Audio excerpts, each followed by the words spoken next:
कैसे हैं आप सभी लोग। आप सभी का स्वागत है अपने YouTube channel learn with focus पर। हम लोग क्या पढ़ रहे थे, विभव मापी पढ़े थे। विभव मापी में क्या होता था, सबको पता। विभव मापी किसके लिए प्रयोग करते थे, वोल्ट मीटर से विभवांतर नापते थे। लेकिन विभव मापी से क्या एकदम शुद्ध पोटेंशियल डिफरेंस, टर्मिनल पोटेंशियल नापने के लिए हम विद्युत वाहक बल, विद्युत वाहक बल मापने के लिए किसका प्रयोग करने लगे, बोलो, विभव मापी का प्रयोग करने लगे। उसके बाद देखो, विभव मापी का प्रयोग किसके लिए होता है, विभवांतर मापने के लिए भी होता है, विद्युत वाहक बल मापने के लिए होता है, और सेल का इंटरनल रेजिस्टेंस, सेल का आंतरिक प्रतिरोध निकालने का काम भी आता है, उसको भी हम लोग आगे सीखेंगे। और विभव मापी का प्रयोग दो सेलों के विद्युत वाहक बलों की तुलना करने के भी काम आता है, जिनमें से एक अगर अननोन होता है, एक नोन होता है, तो हम दूसरे को निकाल लेते हैं। एक ऐसी युक्ति होती है। तो आज हम लोग सीखते हैं कि दो सेलों के विद्युत वाहक बलों की तुलना करेंगे। कितने सेलों के, दो सेलों के विद्युत वाहक बलों की तुलना। दो सेल कौन कौन से होंगे, E1 कामा E2 ना। दो सेलों के विद्युत वाहक बलों की तुलना सीखते हैं। क्या होता है, दो बलों की, मतलब दो सेलों के विद्युत वाहक बलों की तुलना। तो इलेक्ट्रोमोटिव फोर्स ऑफ, है ना, कंपेरिजन ऑफ EMF, मतलब इलेक्ट्रोमोटिव फोर्स, ब्रैकेट में आप लोग क्या लिख लेंगे, EMF ऑफ टू सेल्स, है ना। कितने सेलों की, दो सेलों की। हम लोग दो सेलों के क्या करेंगे, विद्युत वाहक बलों की तुलना करेंगे। तो जिन सेलों को निकालना होगा उनको उसी पोटेंशियोमीटर, सबसे पहले पोटेंशियोमीटर में क्या होता है, हम लोग उसमें एक बैटरी लगाते हैं, एक की लगाएंगे, चाबी लगाएंगे, और एक क्या लगा लेंगे, रेजिस्टेंस होगा, उसमें धारा नियंत्रक लगा के उस प्रक्रिया से जोड़ते हैं। और वो कैसा होता है हम लोग देखते हैं। हमने कहा कि हमारे पास क्या था, एक बड़ी बैटरी थी। ये बड़ी बैटरी लेते हैं, क्यों, क्योंकि इसका जो है वो क्या होना चाहिए, वोल्टेज ज़्यादा होना चाहिए। तो एक बड़ी बैटरी होती, हमने क्या किया, बोलो, एक जो है EMF बैटरी लगा ली ना। बैटरी के बाद ये क्या है, यह तीर के द्वारा भी दिखा सकते थे, धारा नियंत्रक। आप किसी भी प्रकार से इसमें दिखा सकते हैं, इससे कोई वो दिक्कत नहीं, ठीक है। उसके बाद जिससे जोड़ना होता है, ये तार के सिरे होते हैं, कौन कौन से, A और C। आप सबको पता है ये घूम घूम के ऐसे आते हैं, और हमको वो पूरा नहीं दिखाते हैं। हम क्या करते हैं, A और C, और नीचे मीटर स्केल लगी होती है, जिसकी सहायता से हम लोग इसमें क्या करते रहते हैं, देखते रहते हैं। इसके बाद हमने क्या किया, जिसको जिन सेलों को जोड़ना था उनको इनके इन जो टर्मिनल हैं A और C, इनके प्लस से जोड़ेंगे। एक के प्लस से दोनों को जोड़ेंगे। देखो, पहले वाले सेल को A के प्लस से जोड़ा, नाम दिया E1 जोड़ा, ये प्लस है। इसको भी किसके साथ जोड़ा, प्लस के साथ। और इनके जो माइनस टर्म्स हैं इनको किससे जोड़िए, टू वे की से। टू वे की ऐसी होती जिनमें दो चाबियां लगी होती हैं, दो चाबी वाले ना। टू वे की मतलब दो कुंजी वाले ना, ऐसे दो कुंजी बनानी, चाबी बनानी। तो चाबी हम लोग ऐसे भी बना सकते थे और ऐसे भी बना सकते थे। एक तरीका ये होता, इसको कहते K1, इसको K2। चाबी को आप लोग ऐसे भी बना सकते हैं, कैसे, कि ये जा रहा हो और एक तार यहाँ से इसको नीचे करते थे, ये उठा हुआ ऐसे। देखो, जब कोई सर्किट जाता था ऐसे बना सकते हो। तो ये वाला दिखाना हो तो ऐसे भी दिखा दो। हम लोग केवल आसानी के लिए यही मान लेते हैं, और बीच में जुड़ा हुआ है। तो K1 और K2 दो चाबी हो गई। फिर इनके इन चाबी वाले इस पॉइंट से हम क्या करते हैं, यहाँ ले जाके एक आगे गैल्वेनोमीटर जोड़ते हैं। क्या जोड़ेंगे, गैल्वेनोमीटर। और गैल्वेनोमीटर में क्या, डिफ्लेक्शन। गैल्वेनोमीटर किसके लिए यूज करते हैं, डिफ्लेक्शन के लिए, विक्षेपण देखने के लिए। और फिर इसको जॉकी आगे, ये यहाँ पे क्या जुड़ी होती है, जॉकी। इस जॉकी के द्वारा हम इस पे कहीं भी इसको क्या कर सकते हैं, इस पूरे तार के A से C तक की लगा सकते हैं। हमको अगर हम बैटरी के द्वारा इनके सिरों के बीच एक जो है स्मॉल पोटेंशियल डिफरेंस क्रिएट कराते हैं, क्योंकि सेल के वोल्टेज के आधार पर क्रिएट कराते हैं। हमने कुछ भी पोटेंशियल क्रिएट कराया, हम लोग उसका नाम क्या दे देते थे, V देते थे। कि टोटल के बीच का V होता था, लेंथ कितनी होती थी, टोटल L। अब जाकी को इस पूरी L में चलाते थे, तो जहाँ पे आता था तो L1 L2 ऐसा हम लोग बांटते थे, यहाँ तक कि किसी को कोई दिक्कत नहीं होनी चाहिए। इसके बाद हम लोग आगे क्या देखते हैं, यहाँ तक कोई दिक्कत नहीं होनी चाहिए। हम लोग चालू करें, सबसे पहले चाबी लगी है ना, ठीक है, गुड। K1 K2 हो गया, इसका नाम K दे देंगे। सबसे पहले दो चाबी है हमारे पास, हम क्या करेंगे, एक बार K1 ओपन करते, देखो काम चालू किया जाए। काम वही सबसे पहले क्या करेंगे, इस पे इसको घुमाएंगे, नल पॉइंट ढूंढना होगा, शून्य विक्षेप की स्थिति। K1 को हम लोग अगर क्लोज कर दें तो K2 ओपन होगी, K1 को क्लोज करें K2 ओपन रहे, K1 is close, K1 is close and K2 is open, condition हो सकती थी। K1 को आपने क्लोज किया, तो अगर हम K1 को क्लोज करेंगे K2 ओपन रहेगी, तो ये वाला सर्किट नहीं पूरा होगा, इससे कोई भी करंट सप्लाई नहीं होगी। क्यों? क्योंकि ये सर्किट नहीं पूरा होगा अगर ओपन है। क्लोज का मतलब क्या होता है, ये गया तार, जैसे ही क्लोज करते हो तो इसमें टच करा देते हो, तो क्या होता है, सर्किट पूरा हो जाता है, करंट फ्लो हो जाती है। तो जैसे ही K1 को क्लोज कराओगे, हमने क्या किया, बैटरी से इनके बीच पोटेंशियल क्रिएट कराया, कितना, V को। हम जैसे ही K1 को क्लोज करते हैं, K2 ओपन रहती, तो ये वाला सर्किट नहीं पूरा होता, ये वाला पूरा होता, इसमें से करंट फ्लो होती, करंट दोनों तरफ जा सकती थी, डिफ्लेक्शन इधर भी होगा इधर भी होगा, और जैसे ही इसमें से कोई भी करंट पास करेगी, क्या होगा, इसमें डिफ्लेक्शन आएगा। तो हमारा काम क्या है, हम नल पॉइंट को सर्च करते हैं, और नल पॉइंट सर्च करने जो पहली स्थिति मिलती थी कितने पे होती थी, L1 पे। तो हम ऐसे भी कह सकते हैं, फाइंड L1, जहाँ पे L1 का मतलब क्या, वो डिस्टेंस जहाँ पे इसका नल पॉइंट शून्य विक्षेप, नल जहाँ पे क्या होगा, नल पॉइंट पे होगा गैल्वेनोमीटर, अपनी शून्य विक्षेप की स्थिति पे होगा। और हम कहते हैं किसी भी डिस्टेंस पे मिला, हमने कहा वो L1 पे मिला, और उस समय इसमें कौन सी स्थिति आएगी, शून्य की। क्यों? क्योंकि एक बार इधर जाएगी, एक बार इधर जाने का मतलब ही क्या, दोनों तरफ करंट फ्लो होगी। हम लोग क्या करेंगे, नल पॉइंट पे लाएंगे, तो इसमें कोई भी करंट नहीं जाएगी। IG में कितनी करंट होगी, 0 होगी। एट करंट IG कितना, 0 हो जाएगा। तो हम लोग क्या करते हैं, काम यही फाइंड करना है नल पॉइंट को। अब बताओ, जब नल पॉइंट मिल जाता था तो हमारी कहानी क्या, हम कहते थे वो वाली डिस्टेंस हमारी क्या होती थी, ये मान लो यहाँ पे मिला, इसको मिलने के जो मिलता है उसको डाट में दिखा दें, इस वाली डिस्टेंस पे मिला, ये डिस्टेंस कितनी थी, L1 पे मिला। तो जब L1 पे मिला तो हमने कहा L1 पे मिला है, तो जब इस जगह पे मिला तो हम कहते थे इनके बीच का जो पोटेंशियल है इस सेल के क्या होता था, इक्वल होता था। यहाँ तक कि किसी को कोई दिक्कत नहीं, गुड। तो क्योंकि करंट इसमें इसीलिए नहीं फ्लो हो रही थी, जब समान विभव आते तो करंट नहीं फ्लो होती थी। हमारा काम वही, एट करंट 0 की कंडीशन, दो ही सिद्धांत पे काम करता है, पोटेंशियल ग्रेडियंट और एट करंट 0। तो जब इस पॉइंट पे मिला तब हमारा ये E1 किसके इक्वल हो जाएगा, इनके बीच का जो पोटेंशियल है, और पोटेंशियल निकालना हमको आता है। क्यों? क्योंकि सबको पता है ये स्मॉल v हम लोग कल निकाले थे, क्या होता था इसके, क्या होता था इसके, रो और इसकी जो डिस्टेंस होती थी उससे मल्टीप्लाई करा लेते थे, जहाँ पे रो क्या होता था, पोटेंशियल ग्रेडियंट, रो इंटू पहली डिस्टेंस क्या तुमने मानी, L1, तो कितने पे मिलेगा, रो इंटू L1। तो ये v किसके इक्वल होगा, इस E1 के, क्योंकि v इक्वल टू किसके होगा, E1 के। तो हम क्या लिख देंगे, E1 equal to row L1। क्यों? यहाँ कोई दिक्कत नहीं होनी चाहिए। हम क्या लिखेंगे, सबसे पहले K1 is close and K2 is open. तो हम क्या करेंगे, आ स्मॉल पोटेंशियल डिफरेंस है ना, a small potential difference is created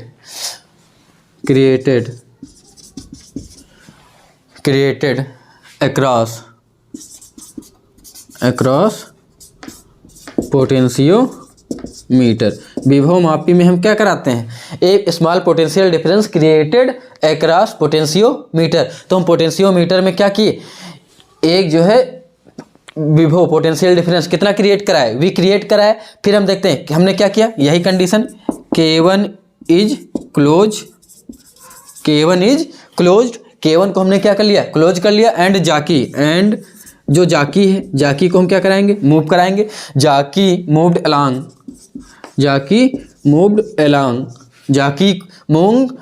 the wire and L1 हमारी क्या हो गई, सर्च हो गई, L1 is searched. L1 search होने का मतलब क्या है, एक ऐसा डिस्टेंस हमने ऑब्टेन किया है, वो पॉइंट अगर N1 होता, कोई भी पॉइंट मानते, उस जगह पे ये हमारा गैल्वेनोमीटर में कौन सा स्थिति, नल पॉइंट पे है ना, कैसी स्थिति पे, देयर इज नो डिफ्लेक्शन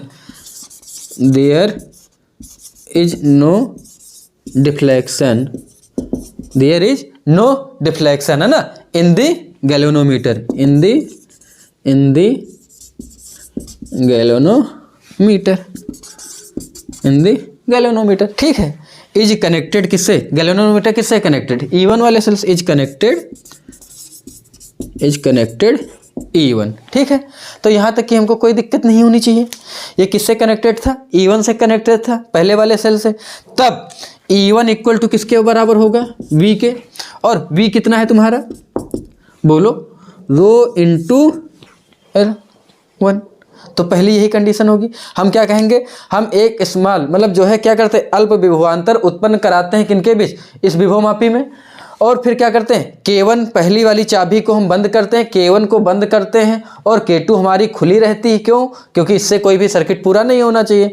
फिर हम क्या करते हैं, हम कहते हैं कि जाकी मूव, हम जाकी सर्पी कुंजी को तार पे घुमाते हैं और वह बिंदु पता करते हैं जहाँ पे क्या होता है वो, कि गैल्वेनोमीटर में क्या हो, कोई भी डिफ्लेक्शन विक्षेपण ना हो, शून्य विक्षेप की स्थिति में आ जाए। और फिर हम कहते हैं कि जो गैल्वेनोमीटर है वो किससे, गैल्वेनोमीटर किससे कनेक्टेड होता है, सेल E1 से कनेक्टेड होता है। और जब वो शून्य विक्षेप की स्थिति आएगी एट करंट जीरो, ये किस कंडीशन पे होता है, एट करंट जीरो। जब करंट जीरो होगा तो E1 इक्वल टू किसके होगा, रो L1 के। अब दूसरी कंडीशन में हमको यही काम करना है, उसमें भी हम क्या काम करेंगे, बोलो। अब हम अगली बार क्या करेंगे, K1 इज क्लोज किया था, अगली बार हम क्या करेंगे, K1 को ओपन कर देंगे और K2 को क्लोज करेंगे। ये पहली इक्वेशन हो गई। अगली बार K2 is close and K1 is open. अगली बार क्या करेंगे, K2 is close and K1 is open, यही काम होगा। फिर वही कंडीशन, नल पॉइंट को हमको सर्च करना होगा। अच्छा, दिख रहा है कि नहीं आप लोग नीचे, बस आखिरी लाइन है, इसके बाद नहीं दिखेगा ना। तो K1 इज ओपन। अब जब K1 को ओपन आप लोग करेंगे तब क्या होगा, हम लोग क्या लिखेंगे, वही कि K1 इज क्लोज एंड, अब हम क्या कहेंगे, K1 इज ओपन एंड जाकी मूव्ड अलोंग द वायर, जाकी मूव्ड अलोंग द वायर। जाकी को हम इसे फिर घुमाएंगे, फिर किस पॉइंट को पता करेंगे, नल पॉइंट। अब ये वाला सर्किट तो नहीं पूरा होगा, हम इसको ऐसे टहलाएंगे, इस पॉइंट पे मान लीजिए लाए, ये डिस्टेंस कितनी थी L2, और इस जगह पे जब ये पहुंचा तब ये हमारे जाकी में किस पॉइंट पे आ गया, नल पॉइंट पे। तो यहाँ इसमें फिर इस गैल्वेनोमीटर से कोई भी करंट होके नहीं जाएगी। तो E2 कितना होगा, जितने इसके बीच जितना भी पोटेंशियल है, इस बार जितना भी पोटेंशियल हो वो किसके बराबर होगा, वो किसके बराबर होगा, इसके पोटेंशियल ग्रेडियंट और इसकी डिस्टेंस के बराबर। तो अलोंग दी वायर है ना, एंड L2, यार सब ब्लैक से ही लिख दिया ना, एंड L2 इज सर्ज्ड, हमने L2 को सर्ज्ड कर दिया, L2 सर्ज्ड। एंड क्या फिर लिखेंगे, वही लाइन लिखनी है, and no deflection in the galvanometer. तो हम क्या लिखेंगे, E2 equal to rho L2 at current zero, है ना, एट करेंट जीरो। ठीक है, तो इसके बाद आपको नीचे नहीं दिख रहा होगा, तो हम लोग वही करते हैं। इक्वेशन हमारी ये दूसरी बन चुकी है, हम इन दोनों इक्वेशन को डिवाइड करा लेते हैं। ठीक है, तो मैं ऊपर मिटा देता हूँ क्योंकि आप लोग लिख ही चुके होंगे।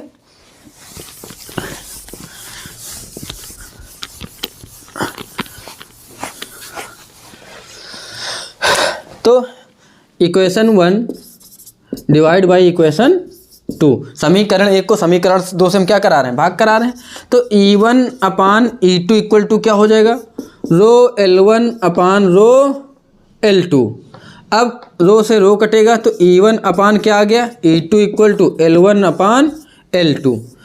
इस कंडीशन में हम लोग ऐसा मानते हैं कि इनमें से एक सेल हमको पता होता है। यदि किसी भी सेल एक का, किसी भी एक सेल है ना, एक सेल का EMF पता हो तो दूसरे का ज्ञात कर सकते हैं। क्या कर सकते हैं, ज्ञात। अच्छा, कैसे कर सकते हैं, आसान हो गया यार। देखो L1 तुमको स्केल लगी, मेजर कर लिया, L2 मेजर कर लिया, एक सेल पता हो गया तो E2 निकल आएगा। या E1 नहीं पता है, E2 पता है तो E1 निकल आएगा। किसी भी एक सेल का ईएमएफ पता है तो हम लोग दूसरा निकाल लेते हैं। और एक सेल का निकालना आप लोग कल ही सीख चुके हैं, किसी भी सेल का ईएमएफ निकालना, विद्युत वाहक बल। तो हमको एक चीज़ तो पता चल गई, ईएमएफ निकालने के लिए हम लोग विभवमापी का प्रयोग करते हैं, पहले सीखा था। दो सेलों के विद्युत वाहक बलों की तुलना भी हो जाती है, ठीक है। अब हम एक काम और करते हैं कि सेल का क्या करेंगे अगली कंडीशन में, आंतरिक प्रतिरोध निकालना, कि क्योंकि सबको पता है सेल में क्या होता है, आंतरिक प्रतिरोध होता है। तो आंतरिक प्रतिरोध हमको निकालना है, तो हम लोग क्या करेंगे, अब हम लोग उसकी कहानी में चलते हैं। तो मैं इसको मिटा देता हूँ यहाँ तक कि किसी को कोई दिक्कत नहीं, मिटाए फिर आगे चालू करते हैं। क्यों, हमने एक फिगर फिर बना लिया, बैटरी जोड़ ली है ना, प्लस और माइनस, चाबी के लगाई, रेजिस्टेंस। फिर इसमें इस बार हमको क्या करना है, हम अगली बार क्या करने वाले हैं, इस बार हम लोग to find internal resistance of cell, cell का इंटरनल रेजिस्टेंस या आंतरिक प्रतिरोध निकालेंगे। To find internal resistance of a cell, है ना, सेल का आंतरिक प्रतिरोध ज्ञात करना ना, सेल का आंतरिक प्रतिरोध ज्ञात करेंगे, ज्ञात करना। आंतरिक प्रतिरोध को किससे दिखाते हो, स्मॉल आर से, गुड। इसमें हम लोग क्या करेंगे, वही कहानी क्या है कि हम क्या करेंगे, इसको एक सेल से जोड़ रहे हैं, सेल का नाम दे दिया ई, बैटरी अपनी लगी हुई, सेल का हमने नाम दिया ई, और दूसरे को हम जोड़ते हैं रेजिस्टेंस बॉक्स से। रेजिस्टेंस बॉक्स की कहानी पता है, जिसमें हम अपने मन से रेजिस्टेंस क्रिएट करा लेते, चाबी निकाल जितने की ज़रूरत होती, एक निकाला, दो निकाला, ऐसे लगी होती, एक दो दो ऐसे। तो अगर 3 का बनाना तो 1 2 निकाल ली, कितने का बन गया, 3 का बन गया। तो रेजिस्टेंस बॉक्स का काम क्या होता है, चाबी निकाल के हम अपनी इच्छानुसार रेजिस्टेंस या प्रतिरोध क्रिएट कराते रहते हैं। फिर हमने क्या किया कि इसको ऐसे जोड़ दिया, कैसे जोड़ा, एक चाबी यहाँ लगा दी K1, क्या नाम दे दिया K1, और इसको ऐसे जोड़ा गैल्वेनोमीटर, और फिर ये पॉइंट, हमको 2 स्थिति हो सकती थी, ऐसे निकालना है, ऐसे निकालना है, कहीं भी L1 L2 कैसे खिसकानी, देखो हम देखते हैं, जाकी को इस पे पूरे में चला सकते हैं। ये पॉइंट का नाम दिया A और C, हमने इसके प्लस को इसके A से ही जोड़ा है, माइनस ऐसे जुड़ा हुआ है।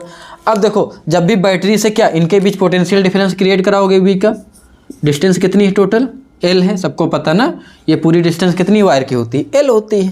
अब हमने बैटरी से फिर वही कहानी लिखेंगे कि बैटरी के द्वारा विभवांतर कितना क्रिएट कराते हैं, V क्रिएट कराते हैं। उसके बाद हम क्या करते हैं, K1 को 2 कंडीशन, पहली K1 को अगर ओपन रखें, K को क्लोज करें, K को क्लोज करेंगे तभी इसमें क्रिएट होगा विभवांतर, तो K को क्लोज करते हैं, विभवांतर पोटेंशियल डिफरेंस V क्रिएट होगा, और K1 ओपन है तो ये वाला सर्किट ओपन रहेगा, ये तो भरेगा नहीं, तो हमारी करंट या तो ऐसे फ्लो होगी या वैसे, डिफ्लेक्शन दोनों तरफ हो सकता था। हमने फिर क्या करेंगे, हम लोग वही नल पॉइंट हमको सर्च करना है, वो डिस्टेंस पहली जो मिलेगी L1 कहेंगे, उस पर इस गैल्वेनोमीटर में कोई डिफ्लेक्शन नहीं आएगा, और उस समय E किसके बराबर होगा, इसके पोटेंशियल के बराबर होगा, और तो E किसके बराबर होता था, V के बराबर। तो हम वही कहानी लिखते हैं, क्या लिखेंगे कि K इज क्लोज्ड, है ना, क्या क्लोज करना है, K is closed and K1 is open, है ना, and K1 is open, null point found, है ना, क्या करेंगे, नल पॉइंट हिंदी वाले, शून्य विक्षेप की स्थिति, शून्य विक्षेप की स्थिति। जाकी को क्या कहते हैं, सर्पी कुंजी ना, जाकी इज मूव्ड कितना डिस्टेंस, बोलो L1 across the along the wire.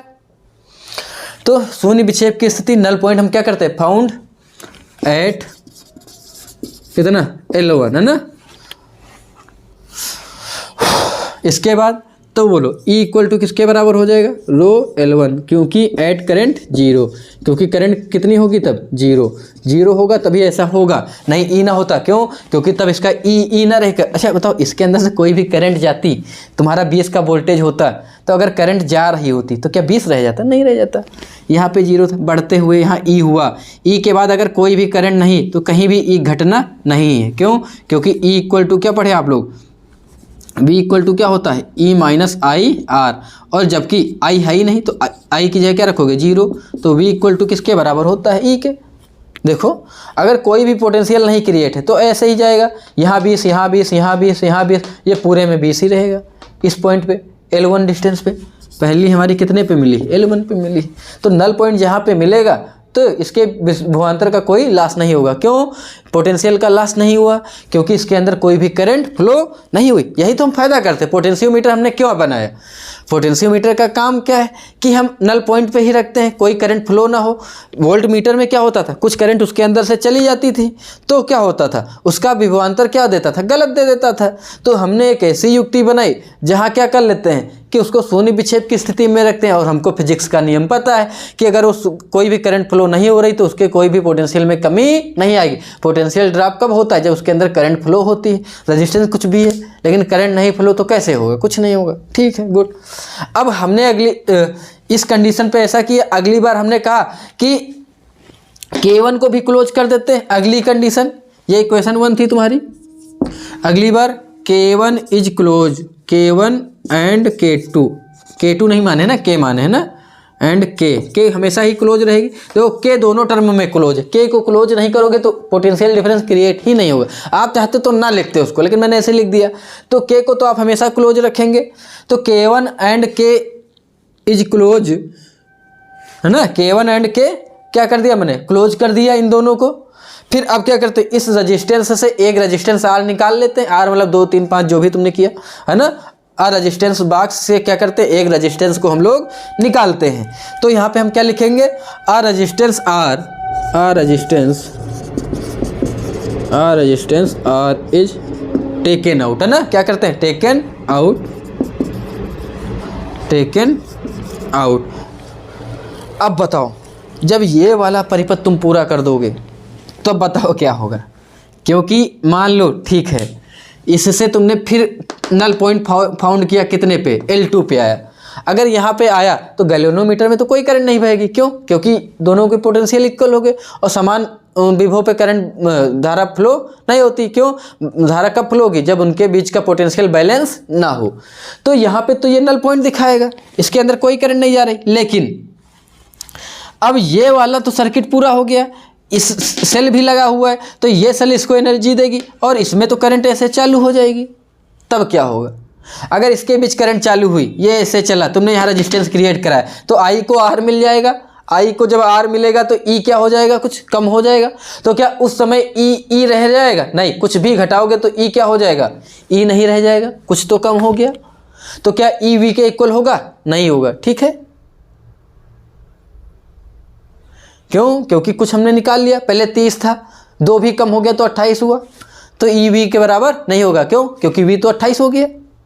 तो हम क्या करते हैं, अब हम जब इसको क्या करते हैं, रेजिस्टेंस ब्लॉक से R निकालते हैं और इसको क्लोज करते हैं, इसमें करंट फ्लो होती, तो इनके इंटरनल रेजिस्टेंस के कारण क्या हुआ कि इसके अंदर क्या हो गया, पोटेंशियल लॉस हो गया, विभव का पतन हो गया, और तब E न रह गया, क्या हो गया, V हो गया। लेकिन गैल्वेनोमीटर में तो कोई विक्षेप की स्थिति नहीं आई। क्यों? क्योंकि ये वाली पोजीशन किस पे, सेम पोटेंशियल पे। तो यहाँ पे अगर पोटेंशियल इक्वल है तो इसमें से करंट नहीं जाएगी, लेकिन ये वाला सर्किट पूरा है तो इससे करंट होकर जा रही है। तो जब इससे नहीं गई तो हमने कह दिया एंड क्या करेंगे, बोलो, यहाँ लिख लो, एंड नल पॉइंट फाउंड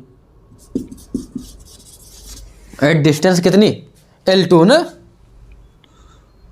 कहाँ पे, L2 पे, एट करंट यहाँ, लेकिन करंट सर्किट में तो फ्लो ही हो रही ना, बट क्या हो रहा है, सर्किट परिपथ में सेल के कारण है ना, सेल और आंतरिक प्रतिरोध है ना, आंतरिक प्रतिरोध या सेल के कारण धारा बहने लगी ना, बहने लगी। जब बहने लगेगी तब E क्या हो जाएगा, E के इक्वल ये नहीं रह जाएगा, इसका कुछ प्रतिरोध इनके बीच में क्या, देखो अब इसके बीच अगर धारा बह रही तो सेल की कुछ मात्रा खर्चा होगी। क्यों? क्योंकि तुमको पता है सेल का ईएमएफ किस में खर्च होता है, किसी भी परिपथ में करंट को फ्लो कराने में, तो थोड़ा बहुत इसमें खर्चा हो गया, बाकी इधर नहीं खर्चा हो रहा है। तो अब पाठ्यांक में गलत देगा, गलत नहीं देगा, कहने का मतलब ये कि अब ये ई नहीं होगा, कुछ कम हो चुका होगा। क्यों? क्योंकि इसके अंदर करंट फ्लो हो रही। हम क्या कहेंगे तब, ये वी हो चुका ई ना होकर उस समय, और वी कितना, नल पॉइंट कितने पे प्राप्त किए थे, L2 डिस्टेंस पे। तो इक्वेशन 2 ये बनी हमारी, एक ये बनी थी। हम क्या करते हैं, दोनों को डिवाइड कराते हैं, डिवाइड 1/2, वही कहानी पुरानी वाली। उस समय क्या होगा, E/V इक्वल टू रो L1/रो, रो से रो कैंसिल हुआ तो E/V इक्वल टू फिर वही आया क्या, L1/L2। बस पिछली बार E1/E2 था, इस बार ये कुछ कम हो गया है। लेकिन हम लोग सीख लिए थे, वो क्या सीखे थे कल, सेल का आंतरिक प्रतिरोध कितना होता है निकालना भी बता दिए थे। तो मैं आज चाहता हूं कि मैं डायरेक्ट लिख दूं, internal resistance R equal to क्या होता था, E-V/V इंटू R होता था। अब इसमें इन दोनों को तोड़ के हम लोग लिख ले तो R इक्वल टू क्या होता है, E/V-V/V, काटोगे 1 बचेगा, इक्वल टू R। तो R equal to E/V-1 into R।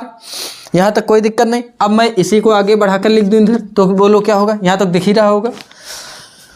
R equal to E/V तुम्हारा क्या आया है यहाँ पे, L1/L2। तो E/V की जगह क्या रख दें, L1/L2।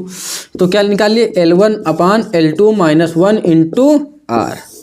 ये सेल का क्या आ गया, आंतरिक प्रतिरोध आ गया। देख लूँ मैं, दिख रहा है कि नहीं, दिख रहा है ना, गुड। तो अब तुमको ये R ही तो चाहिए, R इसका क्या है, आंतरिक प्रतिरोध है। अगर ये R चाहिए तो कितने के बराबर, L1 तुमको पता है, स्केल लगी ही नीचे, इस स्केल से पढ़ते रहोगे पाठ्यांक में कितने पे है, L1 पता है, L2 पता है, और क्या पता है, 1 तो पता है। 1 क्या है, नॉन वेरिएबल है, अचर है।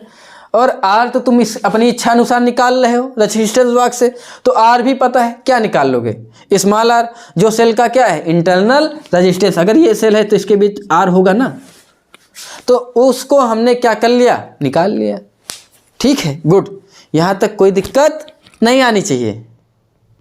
अच्छा, रेजिस्टेंस बॉक्स के कारण भी तो रिड्यूस हुआ है, देखो। तो R equal to L1/L2 minus R। ठीक, सेल का हमने आंतरिक प्रतिरोध निकाल लिया, ये निकाल लिए। अब हम कल केवल कौन सी क्लास करेंगे, देखो ये सब मोस्ट इंपॉर्टेंट है। एक तो प्रैक्टिकल में भी आता है, तो उसके लिए भी चीज़ें क्लियर होनी चाहिए। दूसरा ये कि बोर्ड में भी पूछा जाता रहता है, तो आप लोग इन कॉन्सेप्ट को एकदम क्लियर करिएगा। अगर कुछ कन्फ्यूजन है तो कमेंट में आप पूछ सकते हैं। इसके बाद हम लोग कल थोड़े से मोस्ट इंपॉर्टेंट सवाल इन सब के ऊपर जो बचे हुए हैं, मीटर ब्रिज के आधार पे, व्हीट स्टोन के आधार पे, और ये इनके आधार पे जो कुछ इंपॉर्टेंट सवाल हैं उनको करवा देंगे, जो बोर्ड में विगत वर्षों में पूछे जाते हैं लगातार, और आने वाली भी परीक्षाओं में आपके चांस रहेंगे। तो आपकी परीक्षा इस बात पे निर्भर करती है कि आपकी तैयारी कैसी, और तैयारी कोई जो है एकदम से नहीं होती कि बोर्ड आ जाए तब आप लोग करेंगे। तैयारी सतत रूप से, क्रमिक रूप से धीरे धीरे चलती रहती। और बेस एक समय क्या होता है, जब कॉन्सेप्ट तैयार हो जाता है, आप लोग जब चीज़ों को गहराई से पढ़ना सीख लेंगे तो समस्याएं नहीं रहती। तो हम लोग कल सवाल लगाते हैं, इसके बाद फिर मैग्नेट पे चलेंगे। ठीक है, बाकी अगर कुछ और कोई भी टॉपिक पे आप लोग वीडियो चाहते हैं तो आप लोग बताइएगा, तो उस पर भी जरूर बनाने का प्रयास किया जाए। चलिए, आज की क्लास को हम लोग यहीं पे आप करते हैं। आप सभी के उज्जवल भविष्य की शुभकामनाओं के साथ शुभ रात्रि।